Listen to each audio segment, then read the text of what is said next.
तो ये रासायनिक प्रक्रियाना मुद्दा जोया संयोगीकरण, विघटन, विस्थापन, द्विविस्थापन।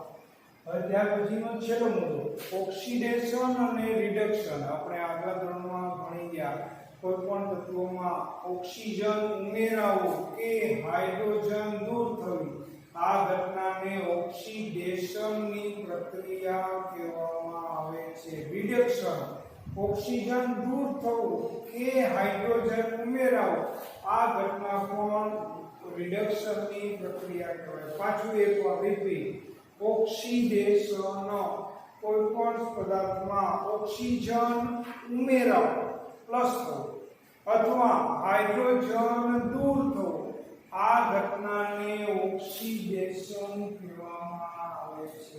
જ્યારે રિડક્શન કોઈપણ પ્રક્રિયામાં ઓક્સિજન દૂર થવું અથવા હાઇડ્રોજન ઉમેરવું આ ઘટનાને રિડક્શન પ્રક્રિયા કહેવામાં આવે છે।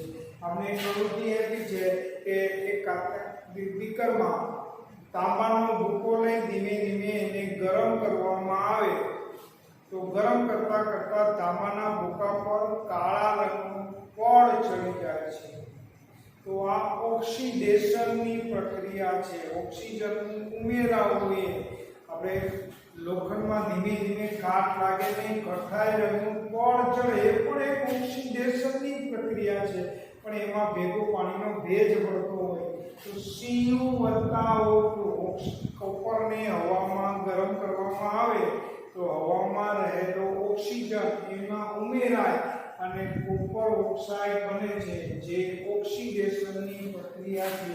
આ Cu માં કોપર ઉમેરાનો અને ઓક્સિડેશનની પ્રક્રિયા થઈ। આપણે પાછી વ્યાખ્યા યાદ કરીએ કોઈપણ તત્વમાં ઓક્સિજન ઉમેરાવો અથવા હાઇડ્રોજન દૂર થવું આ ઘટનાને ઓક્સિડેશનની પ્રક્રિયા કહેવામાં આવે।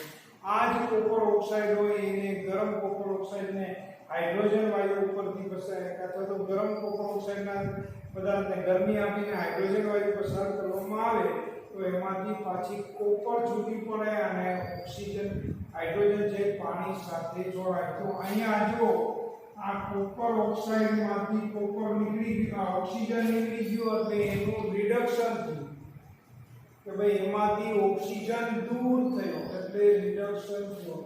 આ હાઇડ્રોજનમાં ઓક્સિજન ઉમેરાનો એટલે એનું ઓક્સિડેશન થયું કહેવાય। તો ઓક્સિડેશન અને રિડક્શનની પ્રક્રિયા બંને સાથે જ પ્રક્રિયા થાય છે। એકનું ઓક્સિડેશન થતું હોય તો બીજાનું રિડક્શન થતું હોય અને ઓક્સિડેશન અને રિડક્શન બંને પ્રક્રિયા સાથે થાય એ બંને પ્રક્રિયાને રેડોક્સ પ્રક્રિયા કહેવામાં આવે। પ્રશ્ન પણ આવી શકે ટૂંક નોંધ લખો રેડોક્સ પ્રક્રિયા તો કે રાસાયણિક પ્રક્રિયા દરમિયાન કોઈ એક તત્વનું ઓક્સિડેશન થતું હોય તો બીજા પ્રક્રિયકનું રિડક્શન થતું હોય તો ઓક્સિડેશન અને રિડક્શનની પ્રક્રિયા થાય એને રેડોક્સ પ્રક્રિયા કહેવામાં આવે છે। તો અહીંયા જો કોપર ઓક્સાઇડમાં હાઇડ્રોજન ઉમેરો ગરમ કરવામાં આવે તો કોપર ઓક્સાઇડમાંથી ઓક્સિજન છૂટો પડ્યો એટલે આનું થયું તમારે રિડક્શન। અહીંયા હાઇડ્રોજનમાં એ ઓક્સિજન ઉમેરાનો એટલે એનું થયું ઓક્સિડેશન। તો એકનું ઓક્સિડેશન થાય બીજાનું રિડક્શન થાય તો આખી પ્રક્રિયાને સંયુક્ત પ્રક્રિયા રેડોક્સ પ્રક્રિયા કહેવામાં આવે છે। તો અહીંયા જો એવું છે Cu વત્તા H2 બરાબર Cu વત્તા H2O તો અહીંયા Cu માં પાછું જોઈએ તો આ Cu માં કોપર ઓક્સાઇડમાંથી ઓક્સિજન દૂર થયો અને ખાલી ઓક્સિજન કોપર વહ્યો એટલે કોપર ઓક્સાઇડ એનું થયું રિડક્શન એમાં ઓક્સિજન દૂર થવાની પ્રક્રિયા। જ્યારે હાઇડ્રોજન એટલો હતો એમાં ઓક્સિજન ઉમેરાનો એટલે એ પ્રક્રિયા થઈ H2O તો એનું ઓક્સિડેશન। તો આનું રિડક્શન થયું આનું ઓક્સિડેશન આનું રિડક્શન થયું આના દ્વારા થયું એટલે આને રિડક્શન કરતા પદાર્થ આનું ઓક્સિડેશન થયું પછી આના દ્વારા થયું એટલે આને ઓક્સિડેશન કરતા પદાર્થ કહેવાય। એ અત્યારે તમારે શીખવાનું નથી આગળ જતો શીખશો। એવી પ્રક્રિયા નીચે આપી છે ZnO વત્તા C, તો Zn વત્તા CO2. તો અહીંયા જો આ Zn માંથી ઓક્સિજન દૂર થયો અને ઝિંક ઓક્સાઇડ માંથી ઓક્સિજન દૂર થઈ અને ખાલી ઝિંક ધાતુ બની. તો અહીંયા ખાલી ધાતુ બની તો આનું રિડક્શન, અને આ કાર્બનમાં ઓક્સિજન ઉમેરાણો એટલે CO2 કાર્બન ડાયોક્સાઇડ ને, તો આનું રિડક્શન થયું અને ઓક્સિજન આ સમીકરણ બેલેન્સ કરવા માટે અહીંયા બે લગાડવા પડશે અને અહીંયા બે લગાડવા પડશે. આ ઓક્સિજન બે જગ્યા કાર્બન એક છે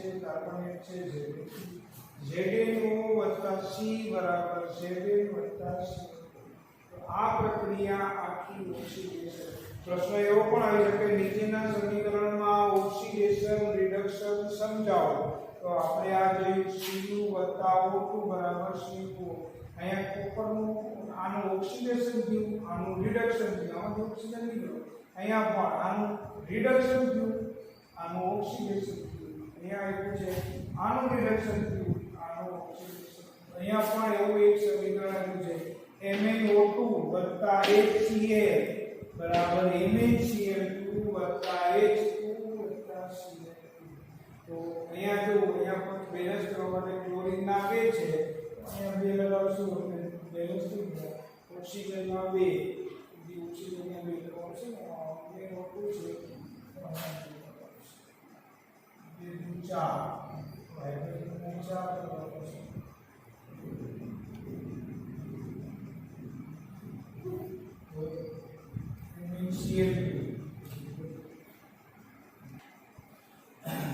તો અહીંયા હાઇડ્રોજન 2 છે, પાછું એકવાર રેડિયો બેલેન્સ કરીએ. અહીંથી ચાલુ કરીએ કે ભાઈ મેગ્નેશિયમ 1 બરોબર છે, ક્લોરીન 2 છે, તો અહીંયા ક્લોરીનના 2 કરવા માટે 2 થાય.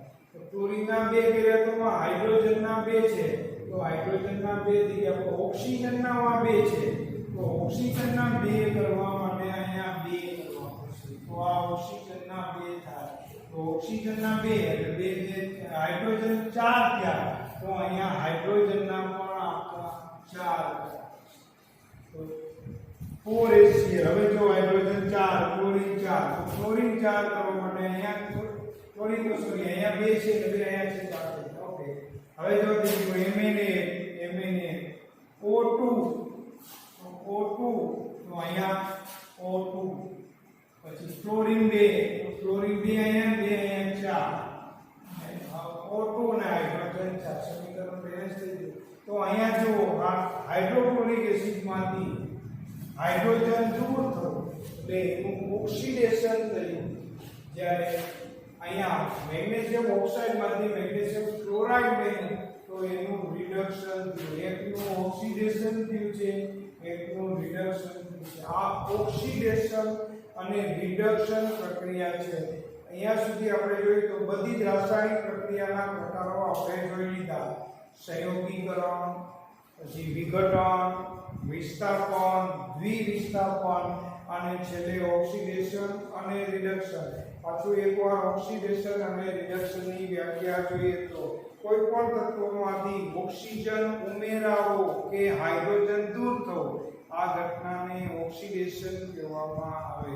ત્યારે કોઈ પણ તત્વમાં ઓક્સિજન દૂર થવો કે હાઇડ્રોજન ઉમેરવો એવી ઘટનાને રિડક્શનની પ્રક્રિયા કહેવામાં આવે છે. હવે છેલ્લા 2 ઉદાહરણ છે.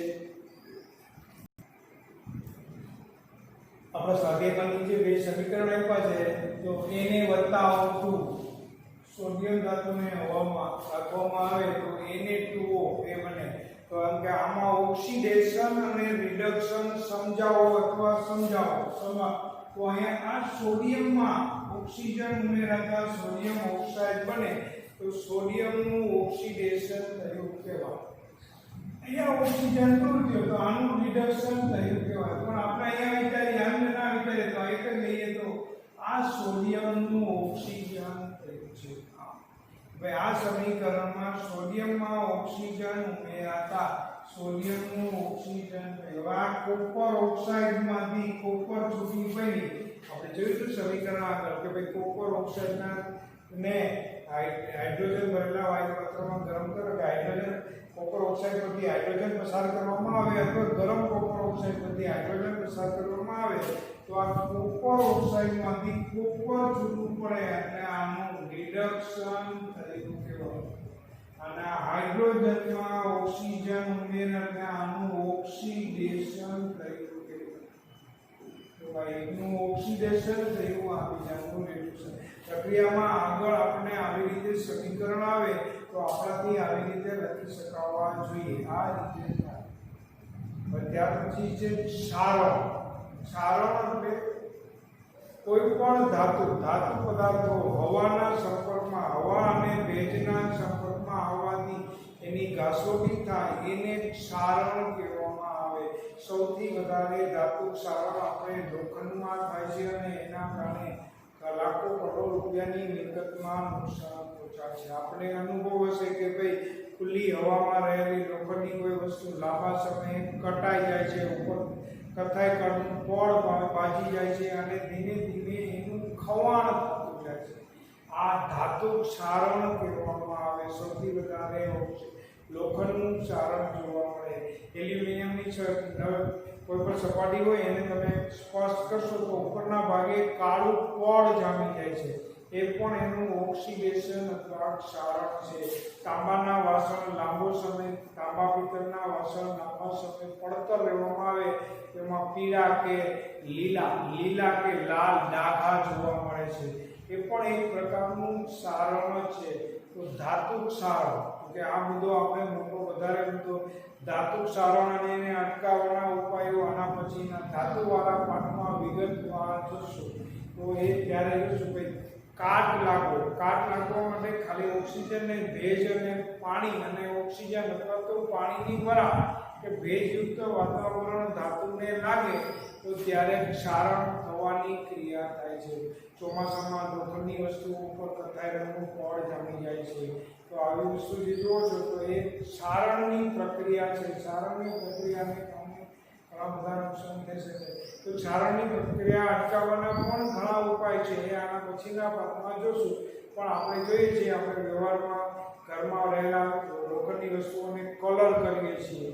નાની વસ્તુ હોય તો એને ઓઇલ કે ગ્રીસ લગાડીએ છીએ. એની માટે એનેમલ કરીએ છીએ.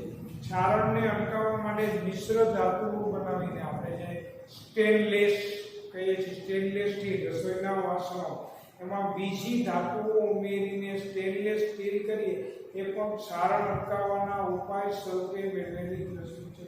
તો એક ધાતુ ક્ષારણ, ધાતુનું હવાના રહેલા ભેજના સંપર્કમાં આવીને ઉપરની સપાટીનું ઘાસોટી થવું કે ક્ષારણ થવું એને ધાતુ ક્ષારણ કહેવામાં આવે. છેલ્લો મુદ્દો છે ખોરાપણ.